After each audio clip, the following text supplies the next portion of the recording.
जहां एक तरफ अधिकारी कानून व्यवस्था का पाठ पढ़ा रहे हैं तो वहीं दूसरी तरफ मैनपुरी की बेवर पुलिस की कार्यशैली में पुलिस महकमे की छवि धूमिल करती हुई नजर आ रही है।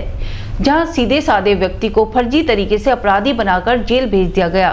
फिलहाल पीड़ित जेल से बाहर आने के बाद से अधिकारियों के यहां चक्कर लगा रहा है और पूछ रहा है कि साहब मैंने क्या गुनाह किया है जिसकी वजह से मुझे 3 दिन तक जेल में रहना पड़ा, जिसका जवाब किसी के पास नहीं है। दरअसल पूरा मामला जनपद मैनपुरी के बेवर थाने का है, जहां थाना प्रभारी महाराज सिंह भाटी ने बेगुनाह को अपराधी बनाकर जेल भेज दिया। वहीं पीड़ित अधिकारियों से विनती एवं मिन्नत करता रहा, इसके बावजूद भी थाना प्रभारी का दिल नहीं पसीजा, जिसके चलते पीड़ित को 3 दिन तक जेल में रहना पड़ा। जमानत पर बाहर आने के बाद पीड़ित ने अधिकारियों के यहाँ चक्कर लगाना शुरू कर दिया। वहीं मीडिया से रूबरू होते हुए पीड़ित परिवार ने बताया कि 29 जनवरी 2024 को बेवर पुलिस ने न्यायालय से बिछुआ थाने के लिए जारी एक वारंट के आधार पर उन्हें गिरफ्तार कर जेल भेज दिया, जबकि अपराधी का नाम प्रदीप नगला गैरी निवासी है, जिसके नाम वारंट आए थे। जबकि पुलिस ने एक मोटी रकम लेकर सीधे साधे व्यक्ति को अपराधी बनाकर जेल भेज दिया। पीड़ित का परिवार बहुत ही परेशान है। अधिकारियों से जब मीडिया ने बात करने की कोशिश की तो कोई भी अधिकारी कुछ भी बोलने से बचता नजर आ रहा है।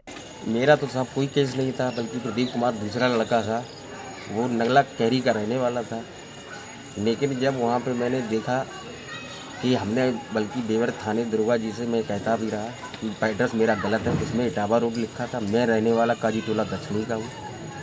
लेकिन दरोगा जी ने मेरी 1% मानी नहीं और तुरंत मुझे को जेल भेज दिया गया। मैं अपनी ज़िंदगी में पहली बार जेल गया हूँ अभी। हाँ, आज मेरी 39 साल की उम्र हुई। 39 साल में जाके जेल का मुँह देखा है कैसा होता। 3 दिन रह के भी देखे आए, बिना फालतू का मुझे परेशानी उठानी पड़ी।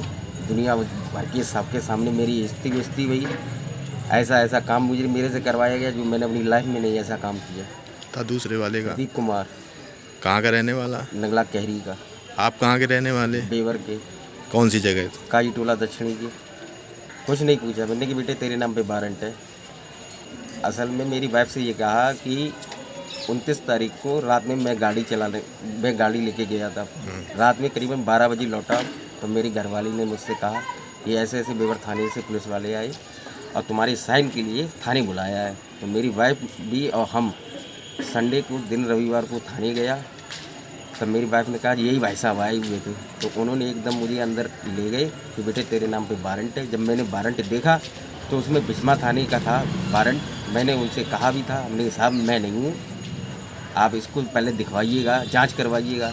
लेकिन उन्होंने मेरी 1% मानी नहीं। हम ड्राइवर आदमी हैं, आप मेरे बारे में सारी बेवर में पता करवाइएगा प्रदीप क्या करता है क्या नहीं करता है। जब मैं उस दिन तारीख में गया, जब वहाँ मैंने देखा तब वहाँ प्रदीप की जगह दूसरा प्रदीप था और मुझे फांस दिया गया। जब तारीख में गया, जब वहाँ फाइल आई निकल के, जब मेरे साइन हुए तब हमने देखा अरे ये तो हम ही नहीं, बल्कि जो कोर्ट में पेशकार साहब होते उन्होंने कहा ये लड़का है ही नहीं। मेरे वकील के सामने ही कहा कि ये लड़का वो है ही नहीं।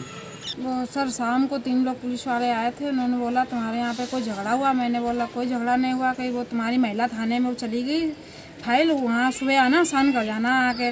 तो मैं वहाँ मेरे पति और मैं गई वहाँ पे, तो वहाँ बिस्मा थाने का था और मेरे पति ने बोला भी कि ये मेरा केस नहीं है, मेरा केस नहीं है। मगर उन्होंने कुछ भी नहीं सुना कि यहाँ बैठ जा, कुछ तुझे मारने नहीं ना, तुझे गालियाँ दे रहे हैं और बस यहाँ बैठ जा, कल जाना, इसकी कल जमानत करवा लेना। और सब मैं जो दोबारा गई वहाँ पर, आपने तो पूछा नहीं किस बात की जमानत? मैंने पूछा भी सब कि किस जमानत की है, कि मेरा तो कोई केस ही नहीं इसमें हुआ। उन्होंने कुछ बताया ही नहीं हमें। और बस मैं जब दोबारा गई, हमने लाओ कपड़े दें जाके, तो उन्होंने जेल भेज दिया। कुछ खाया पिया भी नहीं ना, कुछ खाने पीने के लिए वहाँ पर मतलब मौका ही नहीं दिया उन्होंने।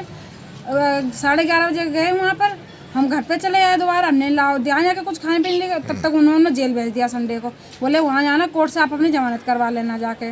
वो ऐसे पता चला सर, जब वो उनकी 9 तारीख दी गई थी, जब मैंने जमानत करवाई, वे कोर्ट में गए, कोर्ट में ने फाइल निकलवाई तो उन्होंने वकील साहब ने बोला ये प्रदीप नहीं है, दूसरा प्रदीप है ये। और तब उन्होंने कहा कि अब दूसरे केस में इनको फंसा दिया गया साहब। तो मैं भी बीमार रहती हूँ साहब और भाग दौड़ करती, सिंगल किडनी की हूँ। बताओ मैं पुलिस थाने के चक्कर लगाती रही, अपने बच्चे पालूँ या मतलब इनके देखे रहूँ। नगला कैरी का रहने वाला है, वो दारू का काम करता है। हमारे हस्बैंड ये कुछ काम करते नहीं है, कोई मेरे यहाँ से कोई गए ही नहीं इस केस में, कोई काम ही नहीं हुआ हमारे यहाँ पर ऐसे। तो आपके पति को भेज दिया गया जेल उसकी जगह पे? उसकी जगह पे मेरे पति को भेज दिया गया। 3 दिन जेल में रह के आए, वहाँ पर बीमार भी हो गए, बहुत मुसीबत उठाई वहाँ पर। हमारे बच्चे भी भूखे रहे, मतलब परेशानी मजूरी करते हैं, कोई